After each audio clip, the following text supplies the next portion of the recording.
우리 노수역 한인교회가 이곳 노수역에 세워진 지 벌써 9년이 지났습니다. 지나온 세월을 돌이켜보면 하나님께서 우리를 여기까지 도우셨다라는 고백을 할 수밖에 없는 것 같습니다. 그렇습니다. 9년 전 하나님은 이 교회를 이곳에 세워주셨고 이런저런 어려운 일들이 있었지만 지금까지 그리고 여기까지 변함없는 은혜와 사랑으로 우리를 인도해 주셨습니다.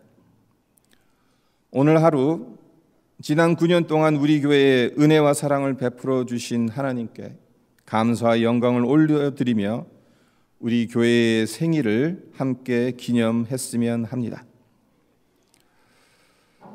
오늘 함께 살펴보고자 하는 본문 말씀은 예수님과 바리새인들 사이에 있었던 안식일 논쟁에 관한 사건을 다루고 있습니다.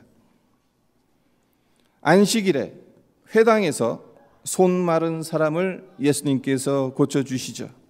이것을 통해 예수님은 안식일의 주인인 것을 분명하게 보여주셨습니다.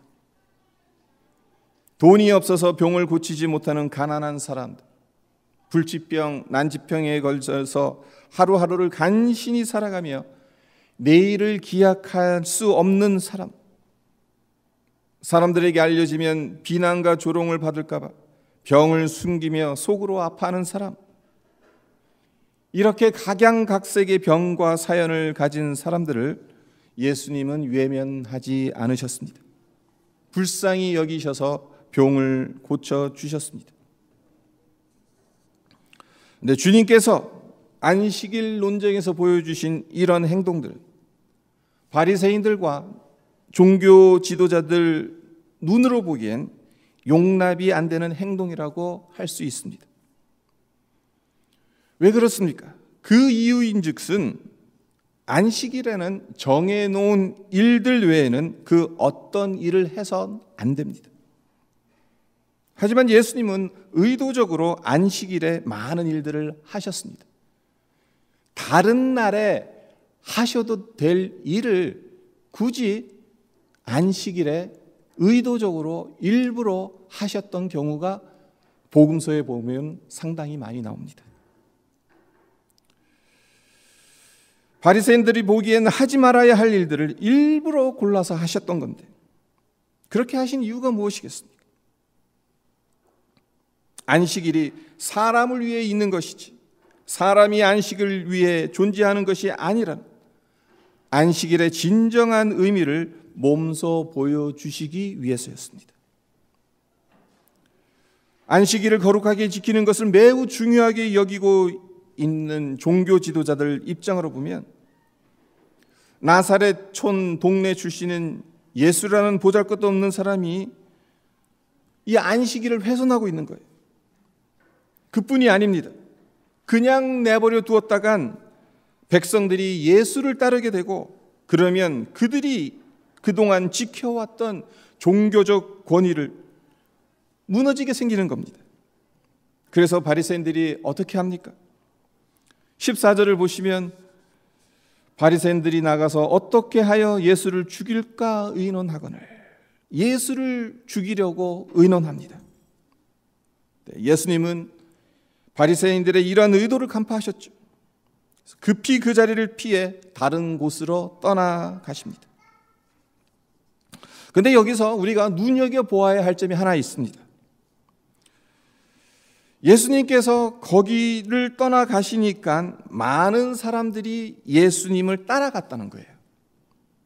이 점이 왜 중요하면 15절을 주의 깊게 한번 읽어보세요. 15절을 한번 보십시오. 예수께서 하시고 거기를 떠나가시니 많은 사람이 따르는지라 예수께서 그들의 병을 다 고치시고 예수님이 그 마을을 떠나 다른 곳으로 가셨을 때 많은 사람들이 예수님을 따라갔다고 했어요. 그리고 그 따라갔던 사람들이 예수님께로부터 병 고침을 받게 되었다라고 말씀을 하고 있죠. 그렇다면 이런 추론이 가능합니다. 그 자리에 있지 않은 사람들은 어떻게 됐냐는 거예요. 주님을 따라가지 않았던 사람들은 어떻게 되었냐는 거예요. 당연히 예수님께 병을 고침받을 기회가 없었겠죠. 무엇을 의미하는 것이겠습니까? 주님은 우리의 필요를 누구보다도 잘 아시고 채워주시는 분입니다. 하지만 우리에게 할 일이 있다는 것입니다. 우리가 해야 하는 일은 주님 계신 곳에 있어야 하는 것입니다. 우리가 주님 앞에 우리의 필요와 문제를 들고 나가야, 주님이 계시는 곳에 있어야 길이 열리는 것입니다. 주님 안에 머물러 있지 않으면 주님의 은혜를 받을 수 없습니다. 생명의 근원, 은혜의 근원, 축복의 근원 되시는 주님 안에 머무르지 않고는 생명과 은혜와 축복을 누릴 길이 없습니다.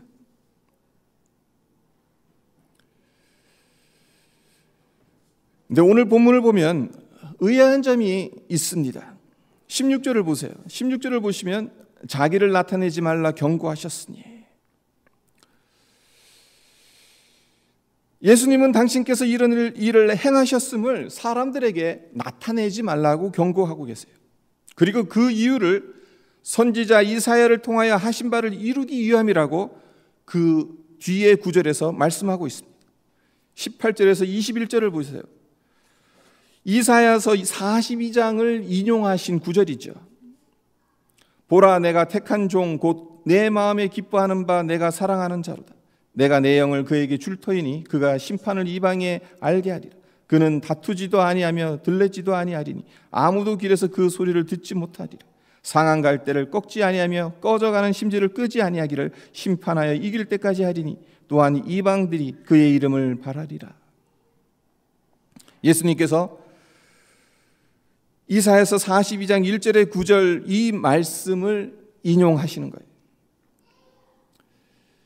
이 노래가 이 인용되는 이사야서 42장을 흔히 종의 노래라고 부릅니다.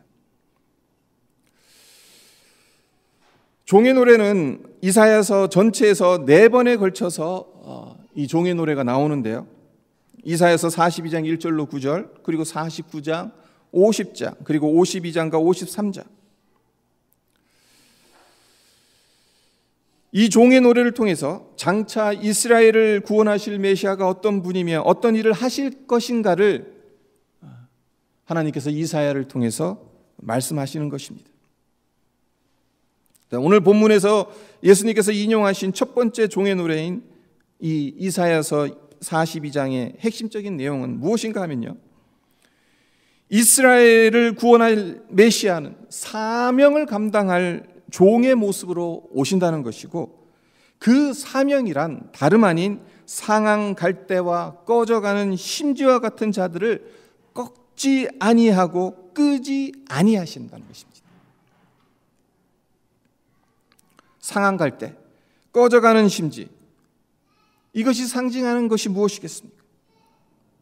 연약한 자들이죠. 죄인들입니다.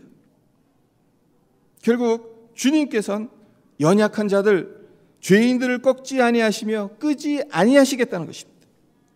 그것도 언제까지냐 하면 20절을 다시 한번 보십시오. 20절을 다시 보시면 상한 갈대를 꺾지 아니하며 꺼져가는 심지를 끄지 아니하기를 언제까지요? 심판하여 이길 때까지.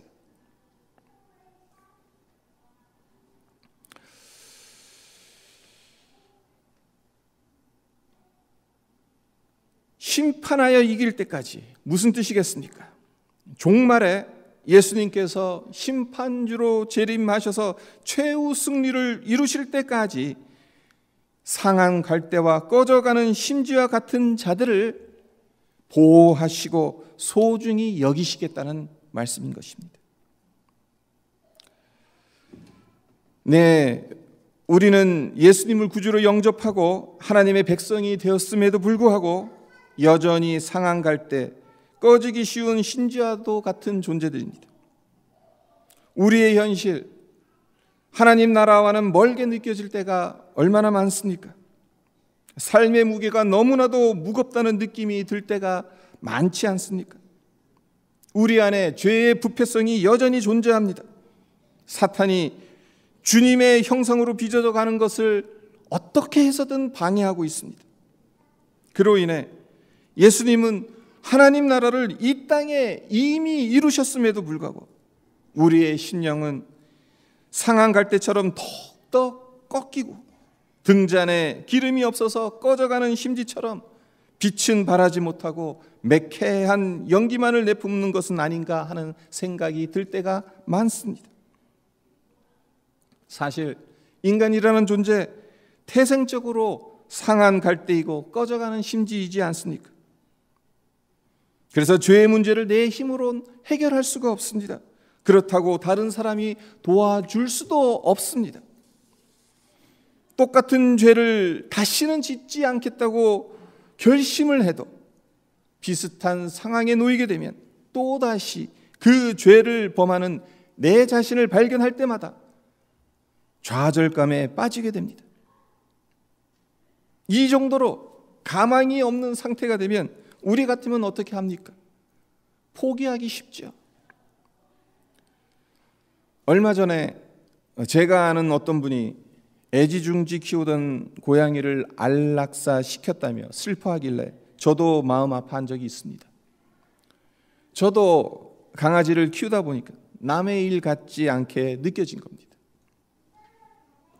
처음에는 별로 심각하지 않은 병인 줄 알고 병원에 데려가고 치료도 받게 했지만 수의사가 수술 비용만 6,000불이 들고 수술을 받는다 해도 예전 상태로 돌아갈 가능성이 그리 크지 않다고 말하는 바람에 안락사를 시킬 수밖에 없었다고 합니다. 애완동물이 다치거나 병에 걸려서 고통스럽게 울부짖고 있는데 비용이 너무 많이 든다거나 도저히 고칠 가망이 없으면 안락사 시킬 수밖에 없습니다. 고통당하는 원인을 고칠 수 없다면 고통에서 영원히 벗어나게 해주는 것이 인간이 할 수 있는 최선입니다. 하지만 예수님은 어떻게 하셨습니까? 우리 인간이 고칠 수 없는 상한 갈대와 같은 존재니까 차라리 꺾어버리는 것이 고통을 줄일 수 있다며 꺾어버리셨습니까? 꺼져가는 심지처럼 더 이상 빛을 발할 기름도 없고 매캐한 연기만을 품어내니까 꺼버리셨습니까? 그렇게 하시지 않았잖아요. 아무리 가망 없어 보이는 상한 갈대, 꺼져가는 심지라 하더라도 예수님께서 포기하지 않으셨습니다. 오히려 예수님 당신이 상한 갈대가 되셨어요. 꺼져가는 심지가 되셨어요. 그래서 십자가에서 당신의 목숨을 내어주시기까지 우리를 위해 꺾이셨고 꺼지셨습니다. 사도 바울은 고린도후서 5장 21절에서 이를 다음과 같이 표현합니다. 하나님이 죄를 알지도 못하신 이를 우리를 대신하여 죄로 삼으신 것은 우리로 하여금 그 안에서 하나님의 의가 되게 하려 하심이라. 죄 없으신 분이 우리의 죄가 되시고 저주가 되셔서 우리가 서야 할 죽음의 자리 십자가의 자리에 대신 서심으로 하나님의 나라와 하나님의 의를 우리에게 가져다 주셨다는 의미인 거죠. 그렇습니다. 예수님은 목자 없는 양과 같이 고생하며 방황하는 인생을, 그리고 당신께 나오는 자들을 그냥 돌려보내지 않으십니다. 불쌍히 여기시고 품어주십니다. 그리고 언제까지 그렇게 심판하여 이길 때까지, 이 땅에 다시 오실 때까지 그렇게 하시겠다고 말씀하십니다. 이것이 이사야 42장에서 말씀하고 있는 종으로 오실 메시아가 할 일이고, 예수님께서 안식일 날 병든 자들을 고치시고 있는 이유입니다. 네, 이 점을 보다 더 확실하게 이해하려면 이 12장 뒤에 나오는 13장과 14장을 보시면 이 점을 보다 더 확실하게 이해하기가 쉽습니다.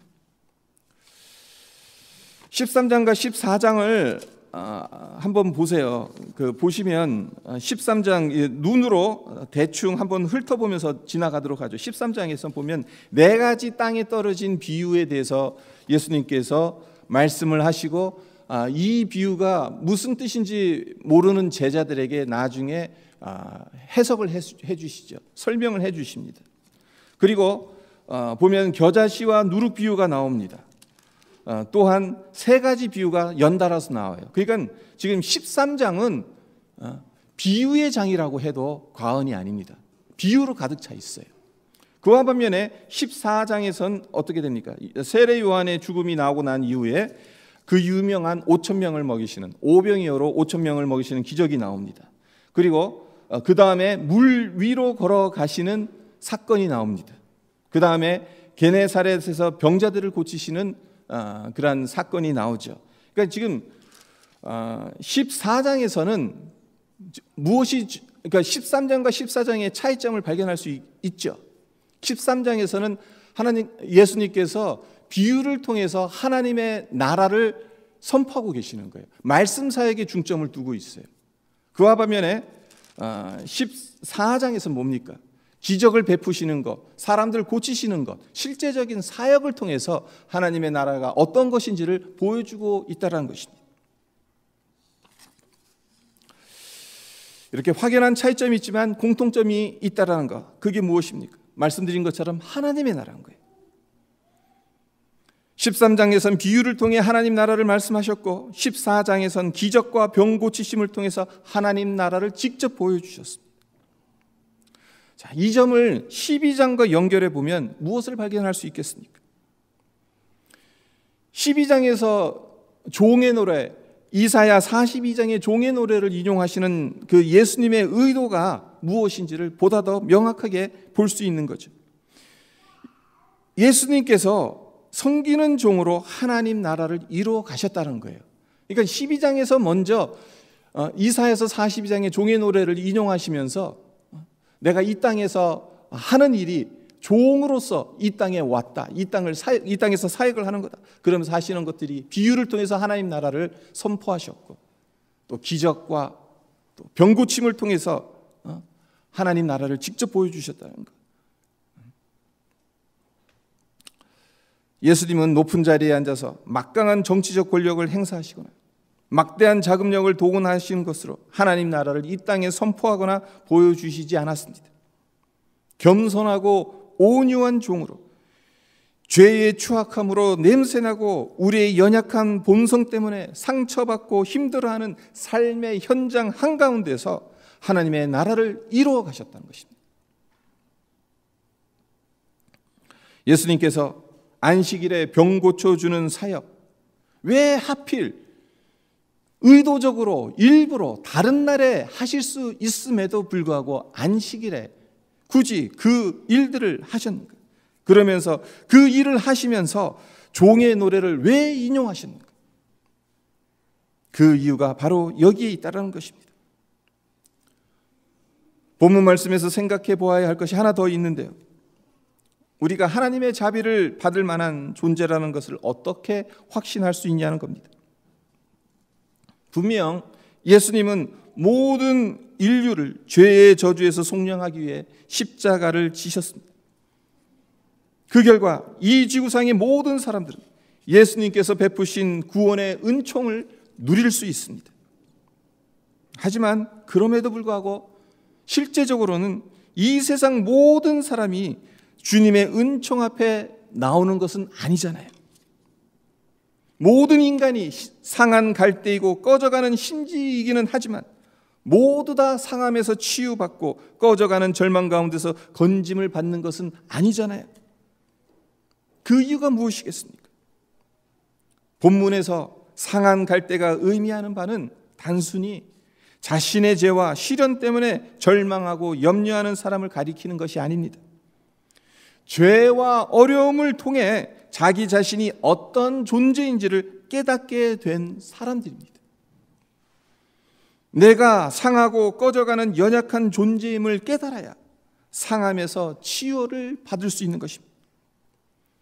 사실 죄와 직면한다는 것 엄청난 고통을 수반하죠. 상처가 됩니다. 그래서 가능하면 피하고 싶고 숨기고 싶습니다.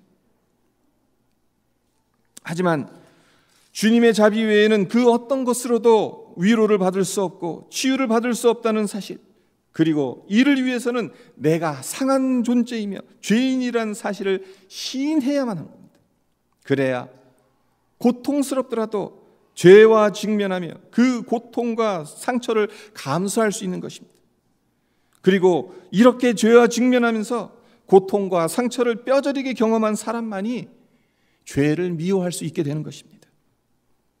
나의 무능력과 무기력을 바라보며 나를 그렇게 만드는 것이 죄라는 사실을 철저히 깨달았을 때 죄를 미워하며 하나님의 자비와 은혜를 사모하는 자리에 설 수 있는 것입니다. 내가 고침받았다는 것, 상한 갈대와 같은 꺼져가는 신지와 같은 나라는 존재가 주님 앞에서 치유를 받고 회복하게 되는, 어디에서 확신할 수 있냐? 바로 여기에서 확신할 수 있다는 것입니다. 성도 여러분, 우리는 어떻습니까? 우리는 어떤 존재라고 생각하십니까? 상한 갈대이며 꺼져가는 심지라고 인정하십니까? 주님의 은혜가 아니고서는 죄의 문제를 해결할 수 없는 존재라고 인정하십니까? 이 마음을 품을 수 있다는 것은 얼마나 큰 은혜인지 모릅니다. 우리가 아무리 신앙생활 오래 하고 교회에서 큰 일을 많이 감당했다고 하더라도 우리 안에 이 상한 마음이 없으면 언제든지 바리새인처럼 종교적 행위에 만족하는 사람이 되기 쉽습니다. 다윗을 한번 생각해 보십시오. 그가 범한 죄, 남의 아내를 범하고 이 사실을 은폐하기 위해 자기의 부하를 시켜서 무고한 그의 남편을 죽인 살인 교사죄, 결코 가벼운 죄가 아닙니다. 세상의 법정에서도 살인 교사죄의 형량은 살인죄의 형량과 동등하게 취급할 만큼 매우 무겁습니다. 그렇기 때문에 다윗이 범한 죄는 사형에 처해져야 되는 죄입니다. 그럼에도 하나님은 다윗을 꺾지 않으셨고 끄지 않으셨습니다. 사울처럼 버리지 않으셨습니다. 왜 그렇게 하셨습니까? 다윗이 상한 존재인 것을 잊지 않았기 때문입니다. 나단에 의해 그의 죄가 드러났을 때 그것을 왕이라는 권력으로 덮어버리지 않았습니다. 숨기지 않았습니다. 하나님 앞에 토설했습니다. 회개했습니다. 하나님께서 다윗의 이런 마음을 귀하게 보셨기 때문에 그를 회복시켜 주셨던 것입니다. 우리 역시 우리는 상한 갈대이며 꺼져가는 신지와도 같은 존재임을 늘 잊지 않았으면 합니다. 특별히 우리 교회, 제가 자주 드리는 말씀입니다마는 바람 한 번 불어도 꺼질 수 있는 연약하디 연약한 교회입니다. 지난 주일에 말씀드렸듯이 네게브 사박의 건천과도 같습니다. 하지만 그럼에도 불구하고 9년이라는 시간을 통과할 수 있었던 것은 상한 갈대를 꺾지 않으시고 꺼져가는 심지를 끄지 아니하시는 하나님의 은혜가 있었기 때문임을 믿습니다. 상한 갈대, 꺼져가는 심지와도 같지만 우리 교회와 우리 모두를 꺾지 않으시고 끄지 않으시며 주님 다시 오시는 그날까지 지키시고 함께 하시는 하나님의 사랑에 우리가 감사를 드립니다. 창립 9주년을 그렇게 기념하는 복된 하루가 되기를 주님의 이름으로 축원드립니다. 네, 잠깐 기도하도록 하겠습니다. 주님께서 이사야서 42장에 나오는 종의 노래를 인용하시면서 안식일 날 병 고치시는 사역의 그 목적이 무엇인지를 분명하게 밝히신 겁니다. 하나님 나라를 말씀으로 선포하셨던 기적과 병 고침의 사역을 통해서 하나님 나라를 직접 보여주셨던 그 모든 것이 종으로서, 온유하고 겸손한 종으로서 하나님의 백성들을 섬기기 위한 주님의 사역이었음을 분명하게 말씀하셨습니다. 그 중에 오늘 본문에서 우리가 깊이 살펴보았던 것은 종으로 이 땅에 오신 주님께서 하셨던 그 사역이 다름 아닌 상한 갈대를 꺾지 아니하시고 꺼져가는 심지를 끄지 아니하신, 언제까지? 승리하는 그날까지, 주님이 다시 오셔서 이 세상을 심판하신 그날까지 상한 갈대와도 같은, 꺼져가는 심지와도 같은 연약한 자들을 지키시고 보호하시고 함께 하시겠다는 그 말씀을 우리에게 주셨습니다. 그리고 9주년을 맞이한 우리 교회에게도 동일한 말씀을 주십니다. 그렇습니다. 참 우리 교회 연약합니다. 약합니다. 부족합니다. 그럼에도 불구하고 여기까지 올 수 있었던 것은 하나님께서 끄지 않으셨습니다. 꺾지 않으셨기 때문에 여기까지 오셨다라는 것.